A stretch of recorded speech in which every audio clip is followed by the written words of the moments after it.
Governor Leon Guerrero. Thank you, Janella. Half a day. On Sunday, Guam entered pandemic condition of readiness 2, signaling our first move towards normalcy. While this shift into PCOR2 reflects the data we have been tracking, I must remind everyone that this emergency is not over. It is entirely possible that if we become too complacent, if we act as all is back to normal, a second wave of COVID-19 infections will come. Remember, our goal is not simply to move from one peak core to another. It is to reopen our economy in a way that protects both lives and livelihoods. COVID-19 has brought the world to a standstill. We cannot deny the impact this virus has had on our economy, especially the tourism industry. Experts project that the tourism and travel market across the globe can take years to recover, and it is likely we will not see the same arrival numbers we did at the start of this decade for a while. Before this pandemic, our tourist arrival numbers were at record levels. That did not happen overnight. Throughout of over 40-year history of dedication, commitment, and love to the Guam Visitors Bureau, Pilar Laguatnia and people like her are responsible for Guam's tourism success. While in retirement at the end of this month, it is with a heavy heart that we let her go. Pilar writes the new chapter of her life. GVB must also be guided through a rough period in its history. That is why I have asked former Governor Carl Gutierrez to lead the Guam Visitors Bureau as interim president and CEO for 90 days as we look for new leadership and plan for the future of Guam. As interim president and CEO and my chief advisor on economic development, he has been tasked to create a plan to rebuild our tourism economy, as well as develop strategies to diversify. If we have learned anything from this crisis, we learned we cannot depend on one economic sector alone. To grow, we must look within. We must take this opportunity to advance other sectors like agriculture and telecommunications. As chief architect behind Treasure Island and the lead hand in Vision 2001, Governor Carl T.C. Gutierrez is no stranger to hard times. Whether it was the burst of the Asian economic bubble, the crash of the Korean airline plane, or the aftermath of super typhoons, Governor Gutierrez understands the path from crisis to prosperity. And as my friend and chief economic advisor, I trust that his plan will be imaginative, innovative, and aggressive. We cannot promise a quick cure to the economic issues that we will face because of the virus, but we can promise that we will devote whatever resources we have to overcome this challenge. We have gone through rough periods before, wars, typhoons, and threats to our lives. While these have taken their toll on our people, not once did we allow ourselves to falter in the face of adversity. Instead, we rose above it and came out stronger and more united than we were before. And I am confident that the people of Guam can navigate our way forward. Thank you, Governor Leon Guerrero, and thank you, Lieutenant Governor Josh Tenorio.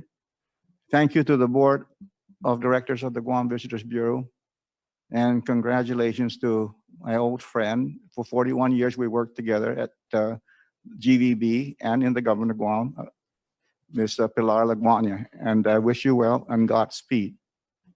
Ladies and gentlemen, my job as enumerated by the governor is not as daunting as the job that the governor and the lieutenant governor has now, because our job is to be able to try to rebuild the economy that has been lost now over the last 2 months. She needs to keep Guam safe. She needs to project to the world that Guam is safe. And we need all of the participation of the general public. We must all come together to help instead of tearing each other down. Now is not the time to take pot shots because everybody makes mistakes. Look at everywhere in the United States, the various states, the federal government, they make mistakes, but we rise above it.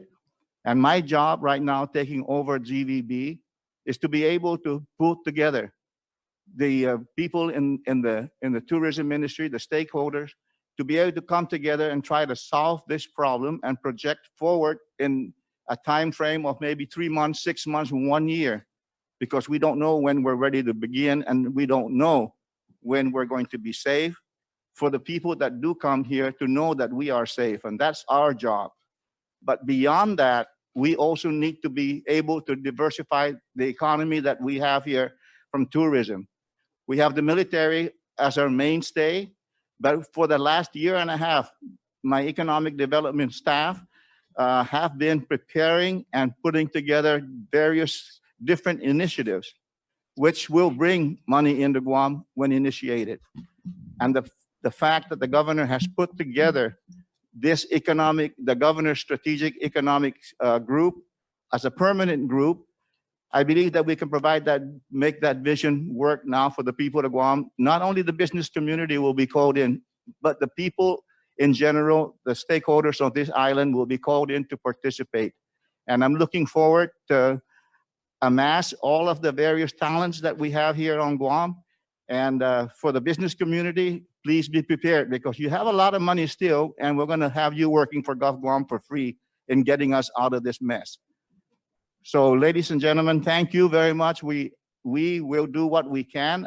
I'm looking for other people to come in and help me because in the past, as I look here, just to let you know, Clifford Guzman, Tyrone Taitano, was here in setting forward Vision 2001 and also going forward with the recovery when we had our downturn in our economy.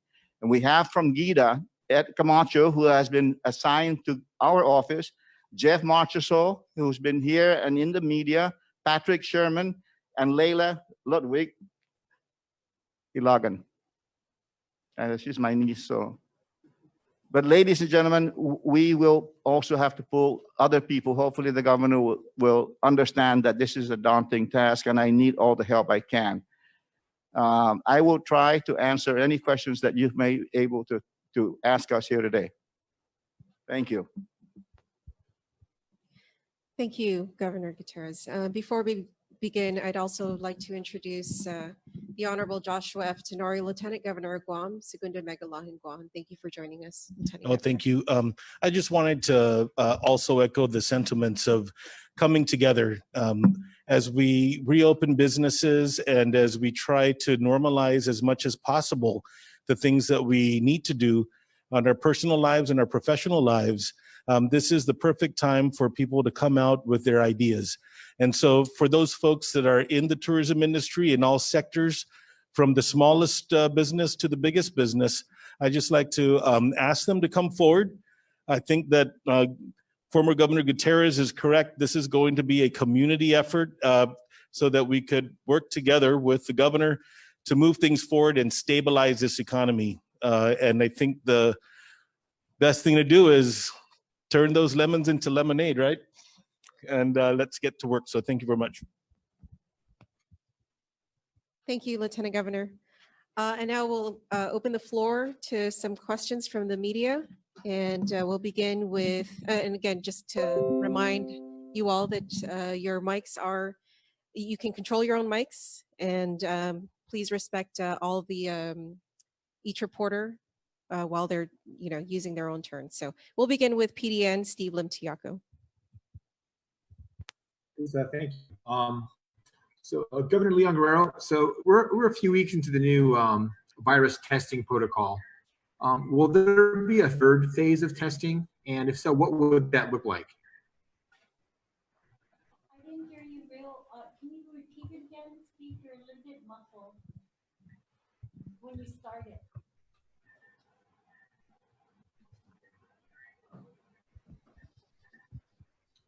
Sorry. Could you repeat that again, Steve? You were like breaking when you started, so I didn't get the full sorry, question. yeah, sorry about that. Yeah, I just had a question about future testing on Guam. Right now, we're in that second phase of testing. Will there be a third phase? And if so, what would that look like? Yes, so in order for us to feel very comfortable that we can again lift some restrictions as we move forward, it's a flowing kind and an evolving kind of process. So we will lift restrictions and then we will continue testing. So yes, we are going to have more expanded testing again out into the community. We have just recently tested clusters. We tested senior home centers. We tested Guma Tranquilidad. We tested all the Hemilani apartments throughout the island. We tested all the senior housing throughout the island. We are also going to be testing the healthcare workers, and we are also going to be testing the construction residents where our construction workers live. We're going to be testing that. Then we're also going to go back into the villages and expand more of our testing. And we need to do that because we need to make sure that we are having a much more accurate picture of community spread out there. And so far, just like within the last 3 days, I think, Steve, we tested about 100 and some individuals. And as a result of that, we only, I think, got one positive. So that's comforting. That's a really good sign. And as we continue on, we will also monitor the mobility of our people. Are they staying home? Are they out there more often? Is their activities increasing? And the best picture I think that I would like is increased mobility and contained coronavirus cases. That would tell us that even though with the increased activity, we are still containing the coronavirus. So we are as much more diligent as we will be ever because, again, as we open up, we are, out there risking more. And we want to make sure that we have the mitigations and the restrictions that we've put in place are working. And as we lift them, we want to make sure that it is working. And hopefully, I would say in a month that I would like to be able to say that we have opened our island up and we have started with some normalcy. And then, of course, we will look at quarantining of people coming on island and our tourism. That's our biggest challenge, I think. And like the governor said, this is something that is of great importance to our economy. We are healing now, I feel, with the virus. But as I have always said in the past, we need to look at our people's health, and then we also need to look at our economic health.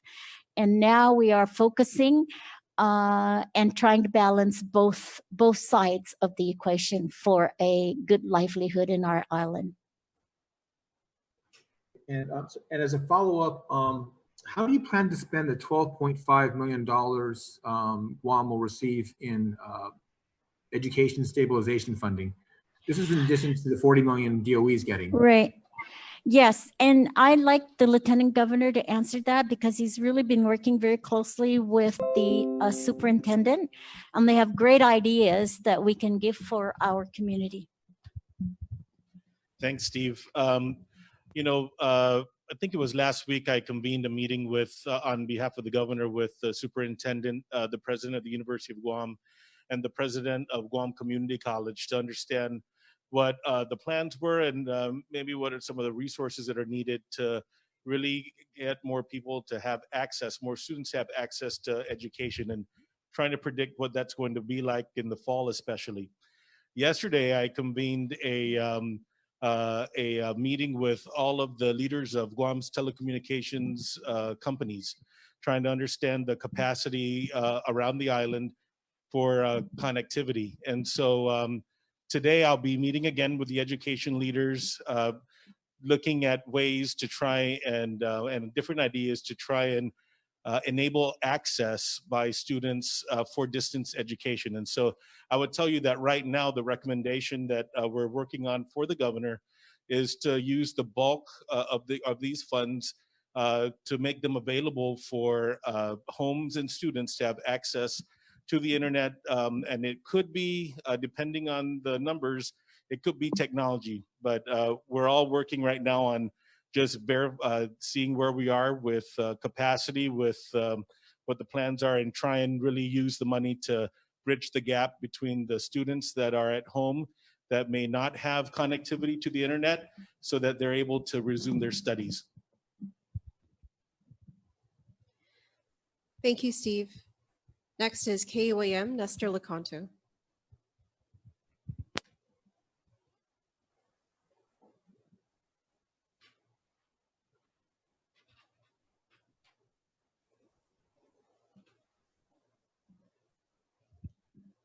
I see that I believe Nestor is just joining us now.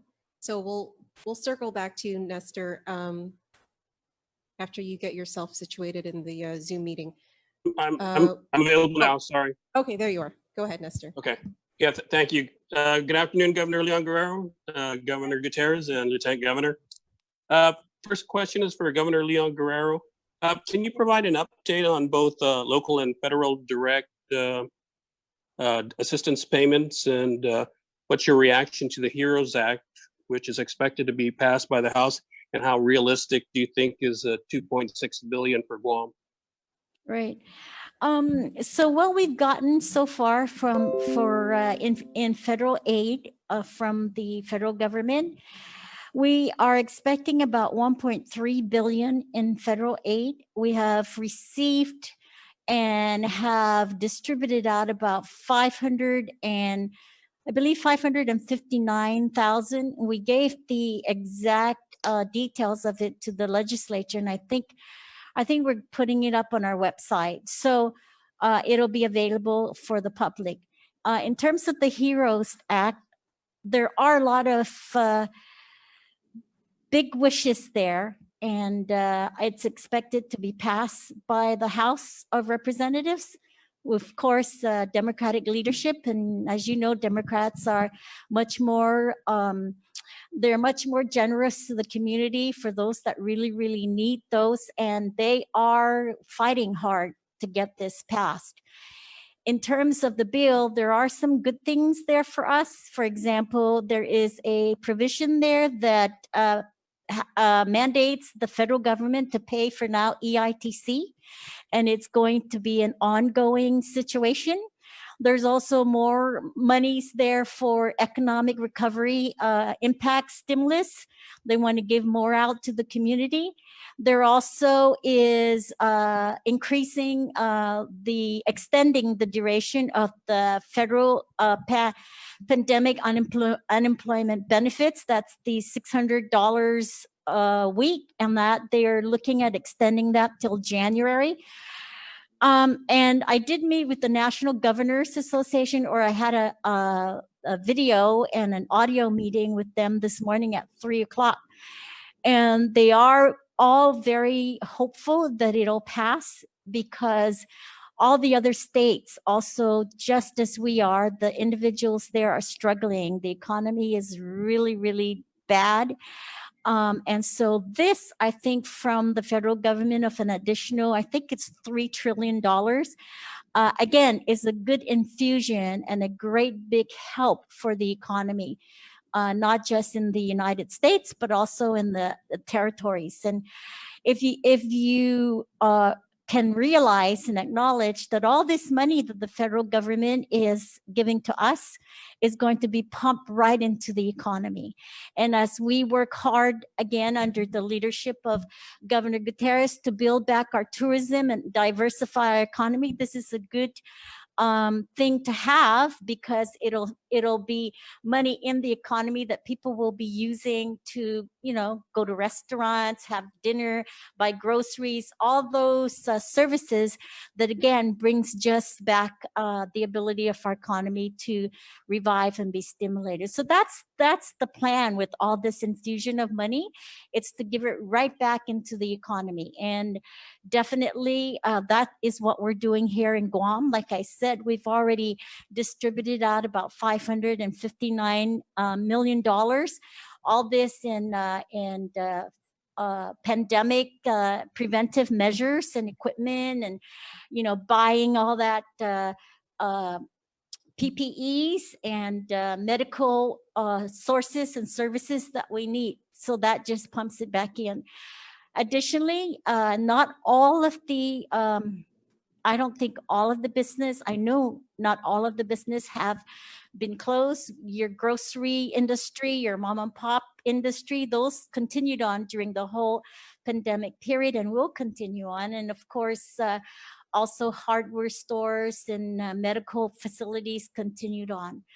So the HEROES Act, they're predicting that it will be a challenge in the Senate. But I think this Friday, there will be a passage of this bill by the Democratic leadership of the House of Representatives.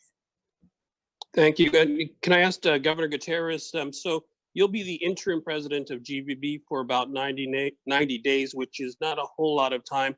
What are your priorities and what do you really hope to accomplish in that short time period? Well, I want to be able to work with the board and the staff at GVB and the people in the tourist industry to try to figure out exactly some of the strategies that we need to be able to filter into the bigger picture that we have in our economic strategy group. Because it's going to take at least a couple of months before tourists can start looking at Guam, and we don't even know when we're ready to be up and ready to receive tourists. But we need to be able to gather what we need from the industry and wrap it into the big picture that we are providing right now.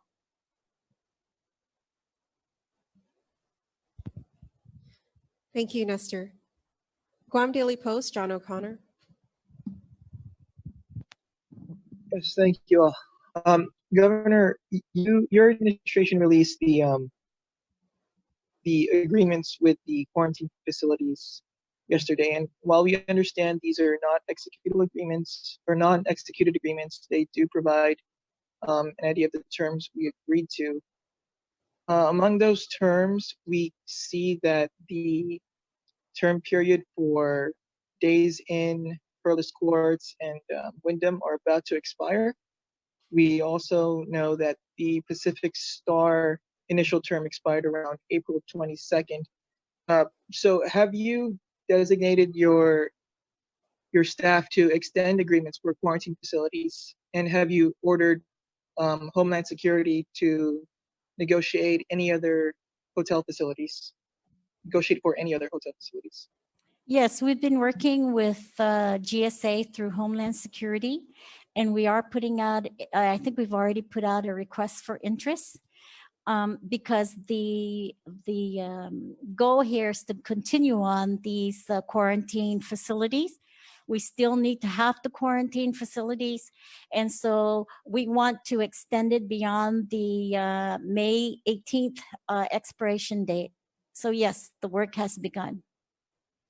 Just to clarify that point, Governor, does that mean that the current facilities will not necessarily be the ones that that we use beyond the expiration point? That means the current facilities have the opportunity to also put in their requests for interest, and also other facilities. Okay. Speaking to that point, though, I believe Dr. Nguyen, one of your Physicians Advisory Group members, suggested that we begin, or sorry, suggested having Guam residents quarantine at home. And I believe his statement was that the current program is not sustainable. I'm wondering what your thoughts are on that, since you have indicated that we want to extend the quarantine facilities. First of all, the current program is sustainable. Secondly, the medical group did meet, and they're coming up with some recommendations and maybe changing and altering some of the quarantine protocol. That has not been approved. I just got the proposal last night and I was reading through that. But we have to get the input of public health, because they are the experts, and they have to make the recommendations, and we have to feel comfortable that if we do alter the quarantine, that we are also protecting the people of Guam. That's going to be the main driver for these decisions. So the official word about the quarantine has not been at all approved, and it hasn't been sent out officially through public health. And I just like the media to please remember that the official entity here for this pandemic crisis is the Public Health and Social Services. And if you get information or any kind of messages from anyone that is not sanctioned by Public Health and Social Service, please fact check it. And please, my suggestion is to work with Public Health and see what their official statement is, because we have to work from a centralized kind of information. Otherwise, people are going to be confused out there, and we don't need to confuse our people. We need to make sure that whatever messages are out there, whatever instructions that are out there, whatever directives that are out there is coming from Public Health and Social Service. They are the official of this pandemic crisis. Thank you, John. Kevin, if you're there, if you'd like to ask questions, I know he asked to pass, but if you're still there listening, you can go next. Okay, we'll move on to Mariana's Business Journal, Wayne Chargaloff. Hello, everyone. My first question is for Governor Gutierrez. At GVB, you say that a marketing campaign would be among your first priorities, and which market do you think will be the first to come back based on the information you currently have? Just off the top of my head, as we look at what's been going on in Asia, the visa waiver countries, Taiwan, Japan, Korea, Hong Kong, the one that's most probably ripe to be able to try to send our marketing there is Taiwan. Out of 23 million people population, only 436 people got infected there. And I think only 6 died. And we're looking at that very, very closely to be probably the first area of attack. Okay, and my next question is for the governor. We've heard that negative testing certificates for some travelers from the CNMI were not honored at the Guam airport, and they were sent into quarantine. Is it the case that negative test certificates from the CNMI are not always honored? And if so, what are the guidelines for honoring or not honoring them? So the guidelines for negative testing is that they have to be tested from a PCR certified laboratory. And if you talk to Linda DeNorsi, she'll tell you exactly what she's looking for in these documents of test results. And it has to be a CLIA approved laboratory, and it has to be PCR. But so so some of the people who are getting test certificates in the CNMI are not meeting those standards, or is that what you've heard? Well, they're using serology, and right now we are, again, our guideline is PCR tested results. Okay, thank you. Thank you, Wayne. And next is Pacific Island Times, Johanna Salinas. Half a day, everyone. Half a day, Joanna. Hi, so my question is, have you thought about who will replace Dave Lott in the DHPR? Yes. In fact, Lieutenant Governor and I discussed that just yesterday. We are replacing him with Ed Rages, who is a very good coastal planner and very good in preservation of our island. And the slot that David Lotz was holding was a planner slot, and Ed Rages totally qualifies for it. Okay, and my follow-up question is, why was he asked to be replaced? His term has expired, and it is under the governor's authority to either reappoint or replace. Okay, thank you. Thank you, Johanna. Next is I-94, Adriana Cotero. Hello. So for my first question, I want to ask, what is the status of the Safe Haven project? You know, it's been 2 months since the first confirmed COVID cases, yet the homeless population is displaced and exposed. And we know the plans to shelter the homeless in tents at Paseo were, they were cut after concerns from local homeless advocates and federal agencies were made known. Health and Human Services opined that the Paseo site was not conducive to limiting the spread of COVID. And another holdup, according to FEMA, was that larger tents were not available. And, plans were previously cut for the homeless to house the homeless at the old legislator bills before the COVID crisis even began. So with that being said, what is your message to critics who say that your administration hasn't done enough to help the homeless on Guam and house them, especially during the state of emergency? First of all, information you have is not totally correct. The plans have not been cut. The plans continue on, as we do realize that our homeless population are most vulnerable. And so there is requests for a proposal for sites that we have put out there. We're looking to harden the safe haven. There is a concern about making sure that we don't just give a temporary situation, but we give a much more permanent. So the plan is to look at what we can get for a hardened structure and to look at more permanent. And in terms of the more permanent safe haven for our homeless, we want to do more than just sheltering them. We want to also make sure that we try to train them, we try to work with them so they go back into the community and so that they can be self-sufficient, have a job, make an income of themselves. Oh, okay, sorry, yeah, before I get to my follow-up, I was saying that it was cut from Paseo, that site. So I guess just to clarify, what are the different sites that you were looking at? And when you say train, what do you mean by that? Okay, so the site that we looked at in Paseo as the I think public health and also the guidelines for safe haven did not meet that requirement. So we have rethought our strategy. And like I said, we did the hard structure and making it much more permanent situation. Training, that's a lot of meaning to that. We can either train them for skills, work with them in what their capacity could be, and employ them in the community. Okay, so you're unable, I'm guessing, to say any of the other sites that are being looked at. What is it I was not able to do? Are you not able to say the different sites, like actual locations? You said that they're no.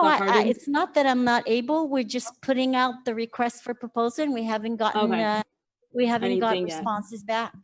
Okay, so no responses back. Okay, so for my next question, nurses and healthcare workers, they took to the streets. They're protesting this week to be compensated accordingly for their work during the pandemic. And many of them say they expect more from someone who's a nurse and now a governor. So what would you say to nurses, doctors, and medical staff who have to hold signs on the street corners because they feel that they're not being treated fairly by the administration? What's your response to them? My response is that, no amount of pay or wage can really compensate for the services that our nurses, our doctors, our first line responders go out there in terms of sacrificing their lives and sacrificing their health. Definitely, I am very honored that they are there to help our community. I'm very humbled by their work.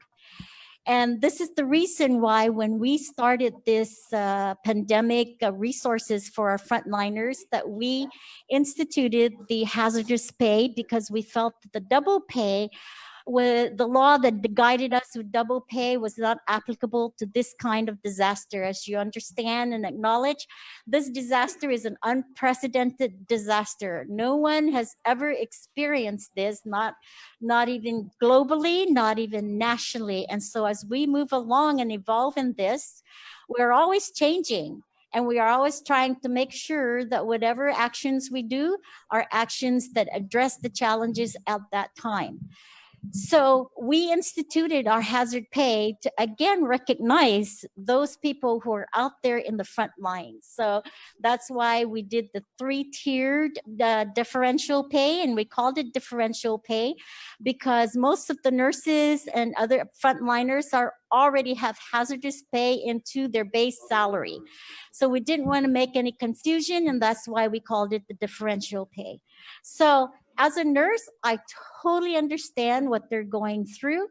And I feel that we're trying to compensate them as best we can to make the value of their work worth what it is. Thank you, Adriana. The point, Nick Delgado.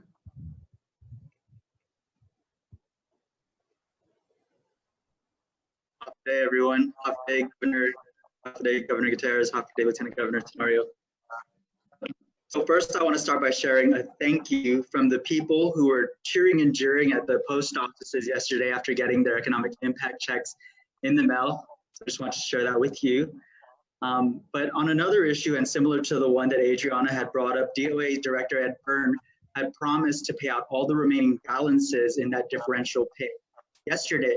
So have all frontliners been paid what was owed to them, and when will they get that? And any update from the AG on the double pay opinion? There's no update from the AJ about the double pay opinion. As Ed Burns said, we are going to pay whatever is due to our workers. Just remember that when we came on as an administration here, we are the first administration that paid all our frontliners what they were owed and due to in terms of some court cases that happened. So that's just an example of how strong this administration is in making sure that we pay our employees for services that they have delivered. So, Nick, they are going to get paid. Okay. Second question, South Korea, of course, we hear like many other places, but South Korea specifically as one of our source markets is bracing for a second wave of COVID-19. Japan still under a national emergency, and Palada Guanya in today's board meeting reported Korea and Japan ties are getting worse during this pandemic. So is Guam being realistic about tourism rebounding in July? And Governor Guterres, any suggestions who you would select to fill the position permanently? So when we say realistic in tourism bouncing by July, we're not expecting tourism to be the same numbers as we did before the COVID. What that is, it's planning ahead so that the tourist industry has the opportunity to plan their strategy and plan their markets and plan how they can bring back these tourists. So I just also want to say, Nick, that yes, we are very concerned and we don't want a second wave. That's why we are slowly and gradually lifting restrictions based by scientific data, based by medical advice. Not anything of, hey, the business wants to open or tourism wants to open no matter what. And I'll just tell you this, the business community are just as concerned in making sure that we don't open sooner than we should be, because they also don't want a repeat of what we have just experienced these last few weeks. So I have to say I am very appreciative that the community of our business economy is just as concerned about that. Because again, we don't want to have a second wave and we don't want more fatalities. We want to make sure our people's lives are safe and healthy and free of this coronavirus. Thank you, Nick. Governor Guterres, any additional comments to that point, and any suggestions on who you would select to fill the position permanently? Well, first of all, I haven't even stepped into the GBB role yet, but that's where I will be going hopefully tomorrow and be briefed by Pilar and the board and see what statistics and information they have gathered so that we can also bring in our group of advisors and economic workers here to be able to see the information we have and then make a report out to the governor and the general public. I also just want to add that the governor is very aware of this, that in the consideration of the tourist market, we also have to think, are our tourists, do they feel safe coming to a destination? And to keep our numbers low and to keep our numbers the way it is, we can say that this is an environment that we have controlled the virus, and that may be an incentive for tourists to come over this way. But I do know, just talking with some Taiwan officials, and that the people also are not as willing to travel as they were before the coronavirus. So there's a lot of work that needs to be done in our tourist industry, and in asking Governor Gutierrez to step up and please take the lead on it is one great step for our administration and our people and our community and the tourist industry to work with. So again, I just wanted to thank you, Governor, for accepting my ask for you. And we are all very anxious and excited to, move our economy forward. Thank you, Governor. Thank you, Nick. And before we conclude, Wayne Chargaloff with Mariana's Business Journal just had one clarification for you, Governor Gutierrez. So go ahead, Wayne. Hello, Governor Gutierrez. Yes, sorry, but I just wanted to clarify. I know you've just stepped into the position, or you're going to, but would you anticipate the development of a marketing program being one of your first priorities at GVB? Well, no, the first thing that we have to do is work closely with the governor of Guam and the public health community to make sure that we have something to sell here before we start figuring out how to market what we have. We don't know what we have and when we're going to have it. So that's what I want to do, is to be able to gather all the information, all the intels that the tourist industry, the marketing people at GVB have gathered over the last 2.5 months, so I can make an evaluation and speak with the governor about it. And like she said, that we have to be able to get ourselves up to the optimum safe destination for people to even look at us when they're ready to travel. Thank you very Wayne. much.